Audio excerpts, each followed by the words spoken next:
ও বাসা কারেন্ট আছে হাবি? ওই বাসা কারেন্ট আছে? এই বাসা না তো, ওই বাসা, ওই কারেন্ট আছে, কারেন্ট আছে। কারেন্ট আছে? হ্যাঁ, চল চল, সমস্যা নেই, কারেন্ট হলে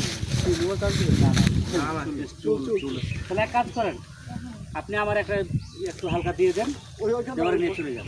আপনি চলেন, আমি এখানে দিয়ে দেন। ও আচ্ছা, তুমি ক্যামেরা রেডি করো, মেকআপটা নিয়ে আসছে কথা বলেন, এটা কিছু দিন ওরা ওই পাশের রুমে এই করছে।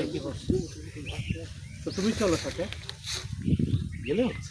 হ্যাঁ, ওটা আমার কথা বলতে হবে যে ভাই আপনার মানে করবে নাকি? না, আপত্তি করবে না। আপত্তি করবেন না? ওরা অভ্যস্ত, কারণ নদীর পাশে অনেক করা। ওদিকে